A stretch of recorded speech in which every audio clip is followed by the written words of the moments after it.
Peut-on garder sa créativité quand on est devenu une vraie institution ? Danny Boyle, réalisateur culte de Trainspotting, oscarisé pour Slumdog Millionnaire, grand organisateur de la cérémonie d'ouverture des derniers Jeux Olympiques de Londres, pourrait se reposer sur ses lauriers à l'aube de la soixantaine. Mais il n'a de cesse de se renouveler. C'est le cas une nouvelle fois avec Steve Jobs. Deux acteurs au sommet, Michael Fassbender et Kate Winslet, un scénario signé par le brillantissime Aaron Sorkin, pour un huis clos en perpétuel mouvement où Danny Boyle donne à voir l'homme complexe derrière le visionnaire. Rencontre avec un enthousiaste. Ladies and gentlemen, please welcome.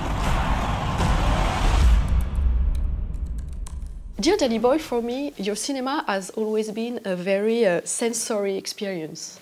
Oh, good. You know, and this script is mainly 185 Yes. pages of dialogues. So I was wondering, what were the first images you had in mind after you read that story? Yeah, I remember exactly. I remember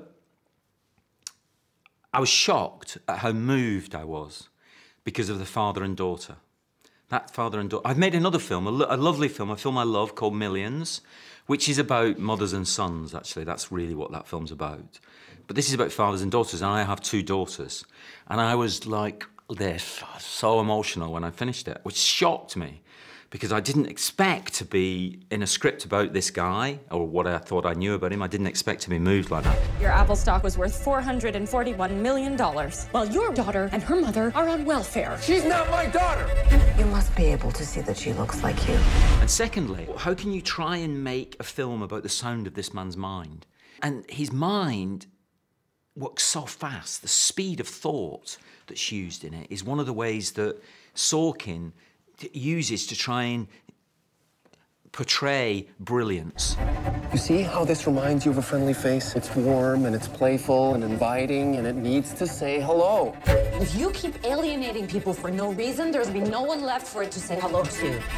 You give a lot of credit to Aaron Sorkin writing, but your mise en scène is really brilliant, because as an audience, we also have a very nice feeling of simplicity and intimacy. Yes. How did you create that? Oh, good. Yeah, no, when you do a film like this, it really is, the actor is king. The actor has to be king. Sometimes they're not the king in the film. The storytelling is the king. But in this, it's the actor is the king. And you have to kind of make the space for them as actors, to be able to express themselves in the greatest way possible. That's a kind of, it's almost like a parochial duty. It's almost like you're organising the whole congregation of the film crew, everything, to enable the actor to do that. But you also want to make sure that there's no barrier between this and the audience. And I think sometimes with very, very verbal work, it can feel like you're watching a stage play, which is a barrier. You're not an engineer. You're not a designer. You can't put a hammer to a nail. I built the circuit board. The graphical interface was stolen from Xerox PARC. Jeff Raskin was the leader of the NAC team before you threw him off his own project. Everything, someone else designed the box. So how come 10 times in a day, I read Steve Jobs as a genius? What do you do? I play the orchestra. Many directors often told me that they had the feeling they were always doing the same movie. But I don't have the feeling you're doing always the same thing. So is that an illusion? Yes, you try to do different movies all the time, but they're often the same. Someone said to me once, your movies, you make the same movie every time. It's about a guy, usually, who faces impossible obstacles and overcomes them. And I go, oh, right, okay. And when you look back at the films, you think, oh, yeah, they are a bit like that. What would be your most personal film? The one that tells some little things about Danny Boyle? Millions. Millions. It's a kid's film. It's a kind of like family film. I got all my energy and all my drive and all my ambition from my father. But actually, the things that are more important, actually your actual core values, the way you behave to people, towards other people, I get from my mother. And it's interesting because in this film, it's an issue that is discussed about whether there are any moral responsibilities when you create products. And he says, basically, there isn't.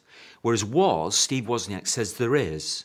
When you are gifted, if you have a gift that allows you to force things forward, whatever energy is involved in doing that, you have a responsibility to behave in a decent way. It is possible to be gifted and decent. That's the moral thread, the golden thread that runs through the film. Fix it. What the?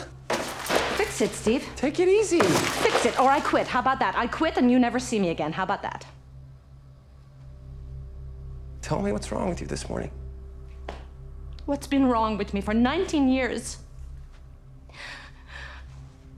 I've been a witness, and I tell you, I've been complicit. I love you, Steve. You know how much. I love that you don't care how much money a person makes. You care what they make. But what you make isn't supposed to be the best part of you. When you're a father, that's what's supposed to be the best part of you. And it's caused me 2 decades of agony, Steve, that it is for you. The worst. How do you keep your energy and your irreverence alive? I have this theory that your first film is always your best film because you do not know what you're doing, and you don't.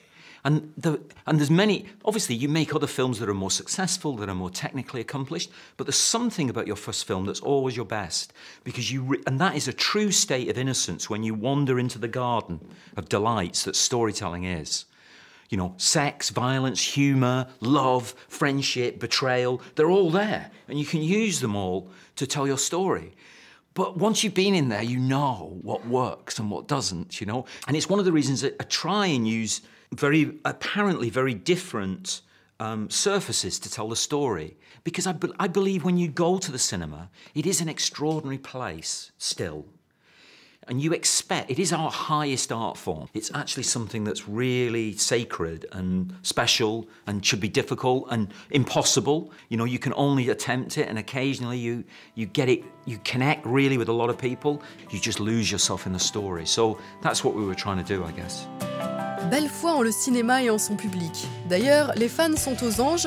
20 ans après le premier opus, Danny Boyle s'apprête à entamer le tournage de Trainspotting 2, un retour aux sources qu'il veut surprenant.